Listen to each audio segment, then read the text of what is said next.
Bismillahirrahmanirrahim. Assalamualaikum warahmatullahi wabarakatuh dan selamat sejahtera. Apa khabar semua murid-murid Satu Lavender? Cikgu mengharapkan awak semua berada dalam keadaan sihat sejahtera bersama dengan ibu dan bapa awak. So hari ini kita akan teruskan PDPR kita dengan bilangan ke-38 Matematik tahun 1 dengan tajuk 7.1.3 menyusun objek mengikut pola. 7.1.4 menghasilkan bentuk baru dari gabungan bentuk 3 dimensi. Baiklah, sebelum cikgu pergi lebih jauh, cikgu akan ceritakan sikit tentang markah murid dalam kelas dojo sehingga 26 hari bulan 10 2021. Jadi murid-murid semua boleh dapat lihat kedudukan markah masing-masing di mana jumlah markah bagi kelas 1 Lavender ialah sebanyak 10,542 markah.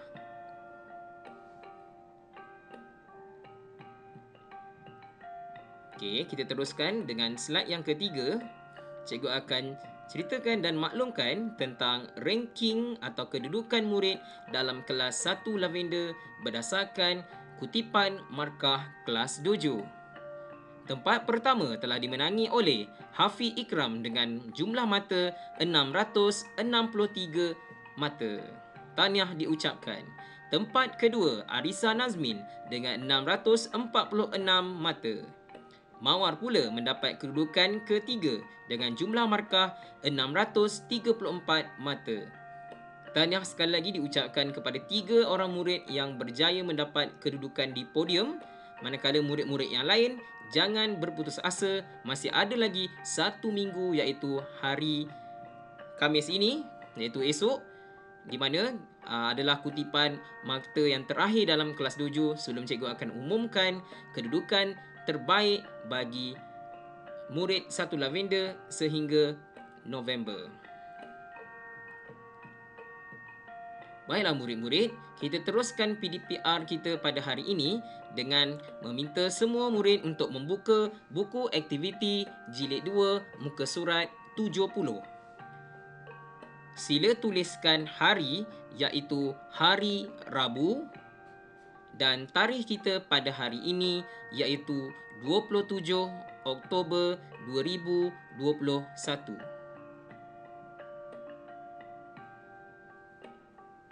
Adakah awak sudah bersedia?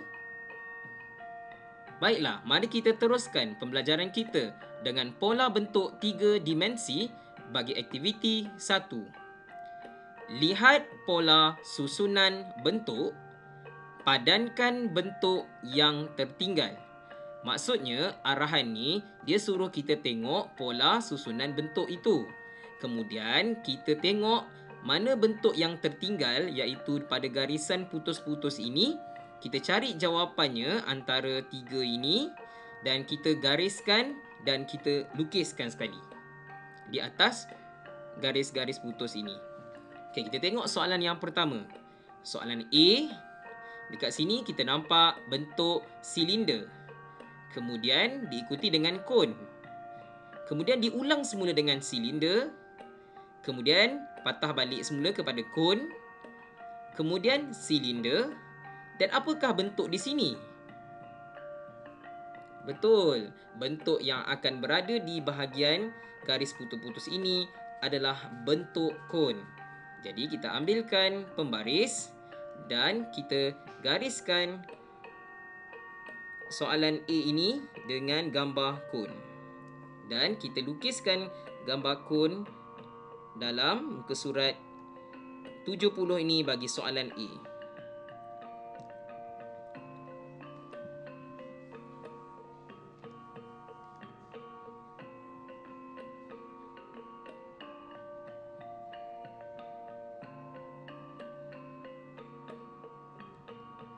Okey, kita telah selesai soalan yang pertama. Kita jawab pula soalan yang kedua, iaitu soalan B. Sfera kuboid. Sfera kuboid. Sfera, apakah bentuknya di sini? Betul, bentuk yang akan kita letakkan di sini adalah bentuk kuboid. So, kita gariskan bentuk kuboid dengan soalan B. Dan marilah kita lukis bentuk kuboid tersebut.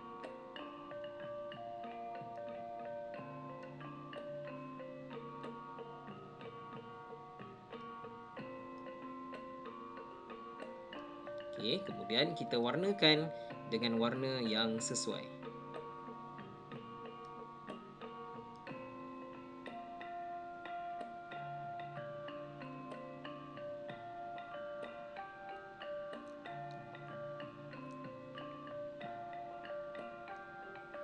Baiklah murid-murid, kita dah selesai soalan B. Kita tengok pula soalan yang seterusnya, iaitu soalan C. Ini adalah bentuk kuboid tapi dalam keadaan menegak. Ini adalah piramid. Kuboid, piramid. Kuboid. Apakah bentuk di sini? Betul, bentuk yang akan ada di sini ialah bentuk piramid. Jadi kita gariskan piramid dengan soalan C. Dan lukiskan gambar piramid tersebut.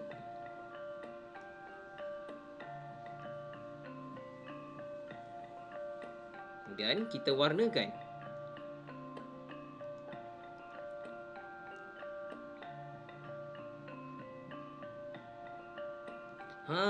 Kita dah selesai menjawab aktiviti 1 bagi soalan A, B dan juga C. Adakah awak bersedia untuk kita menjawab soalan yang seterusnya? Jom kita jawab soalan seterusnya. Masih lagi muka surat 70, cuma kali ini kita pergi kepada soalan D. Untuk soalan D, kita nampak ada 3 bentuk yang disusun secara berulang-ulang. Pertama sekali ialah piramid, kon, sfera. Patah balik semula kepada piramid, kon, sfera.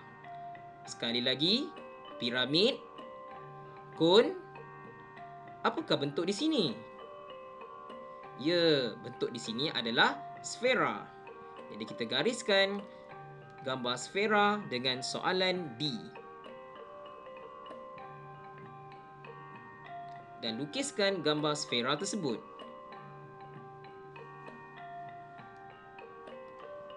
Dan jangan lupa warnakan.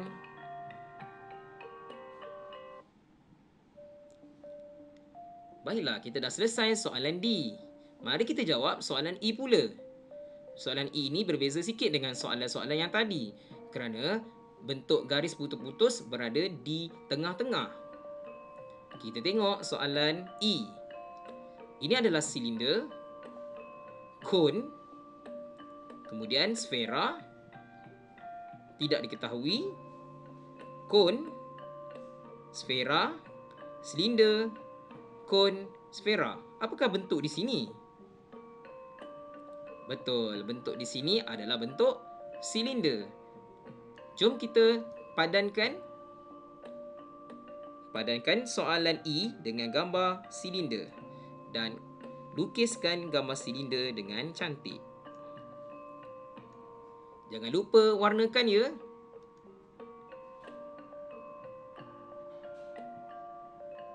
Okey, kita dah selesai soalan E. Jom kita jawab soalan F pula. Soalan F pun sama, bentuk yang dikehendaki pada garis putus ini berada di tengah-tengah. Jadi ini adalah bentuk silinder, tidak diketahui, sfera. Jadi kita tak tahu apakah bentuk di sini. Jadi kita tengok dahulu pola yang kedua pula. Silinder, kubus, sfera. Silinder, kubus, sfera. Jadi apakah bentuk di sini? Betul, bentuk yang akan berada di sini adalah bentuk kubus. Jadi kita gariskan soalan F dengan gambar kubus. Dan kita lukislah.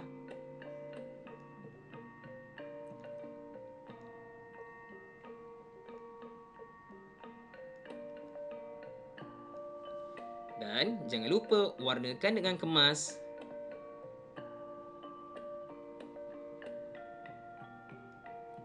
Baiklah, kita dah selesai soalan F. Soalan terakhir. Muka surat 70. Piramid, kon, piramid, sfera, piramid. Apakah bentuk di sini? Oh, ada sedikit kejanggalan di situ, di mana kita dapat lihat sini adalah bentuk piramid, kon, piramid, sfera, piramid, dan sudah semestinya adalah kon semula. Sebab tadi kita dah letak sfera di tengah-tengah, jadi mestilah kon di sini. Kita gariskan gambar kon dengan soalan G. Okey, kita lukiskan gambar kon dan warnakan dengan kemas, ya.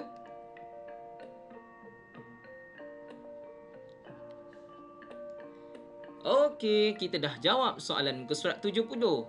Tahniah diucapkan kerana kita telah selesai menjawab ke-77 soalan yang diberikan. Baiklah murid-murid, kita teruskan pula dengan soalan muka surat yang terakhir, iaitu muka surat 71. Kemahiran kita seterusnya adalah untuk membina model. Aktiviti 1. Dalam aktiviti 1 ini, kita dapat lihat ada dua jenis model, iaitu soalan A berbentuk seperti kereta kebal dan soalan B berbentuk seperti rumah. Dan setiap bentuk-bentuk 3D ini mempunyai bilangan masing-masing. Oleh itu, kita baca arahan aktiviti 1. Tulis bilangan bentuk 3D yang digunakan pada model ini. Bermaksud, dalam soalan ini, kita kena kira berapa silinder yang digunakan. Silinder yang digunakan ada dua, iaitu di bahagian tayarnya. 1 dan 2. Kita tuliskan di sini 2. Baiklah, cuba kita lihat bentuk yang seterusnya, iaitu kubus. Berapakah kubus yang digunakan dalam bentuk kereta ini? Betul, ada satu sahaja.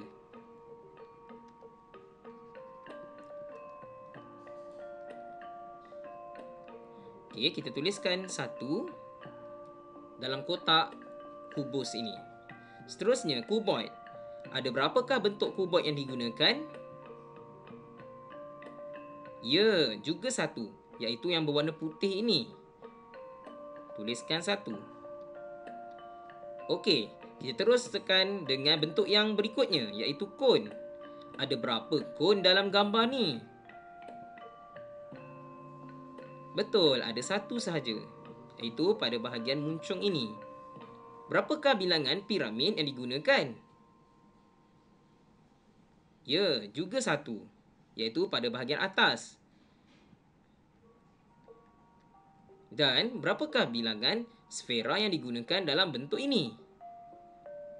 Oh, tidak ada. Jadi kita tuliskan sifar.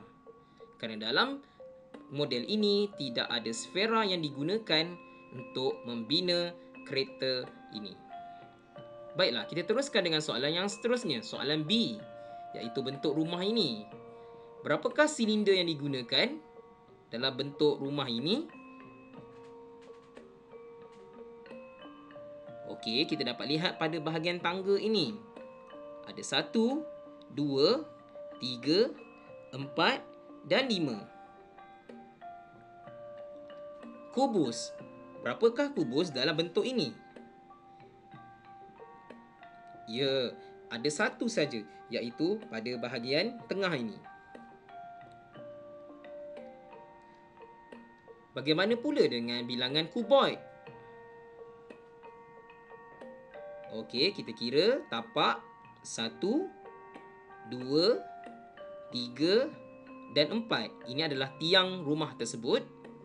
Kemudian pada tangga, pada tepi tangga ini ada 1 dan sini pun ada 2. Jadi 4 tambah 2 adalah 6. So ada 6 kuboid dalam model ini. Soalan seterusnya, kon. Ada berapakah kon dalam bentuk ini? Ya, tidak ada 1 pun. Jadi kita letaklah sifar. Bagaimana pula dengan piramid? Piramid ada satu saja, iaitu pada bahagian atas, iaitu bentuk bumbung ini. Okey. Bagaimana pula dengan bilangan bentuk sfera? Betul, ada satu saja, iaitu pada bahagian mercu bumbung ini.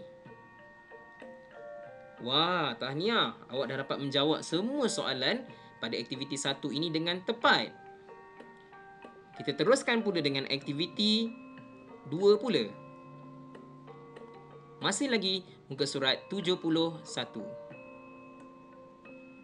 Soalan 2. Bulatkan binaan yang paling sesuai.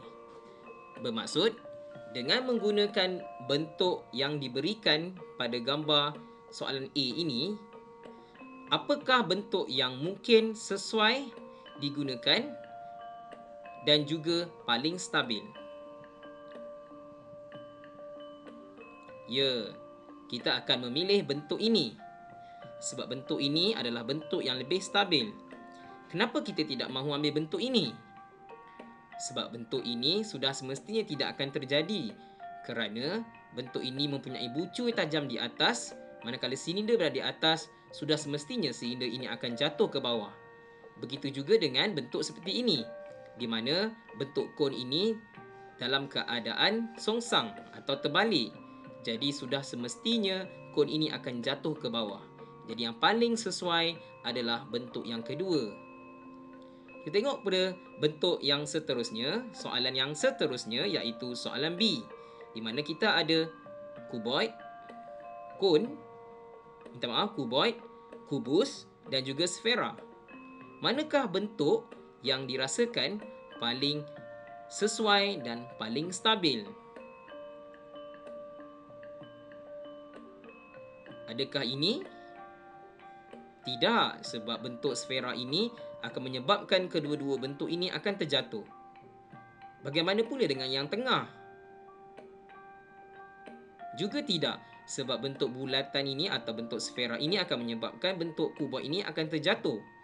Jadi sudah semestilah jawapan yang paling sesuai adalah soalan pada gambar yang ketiga.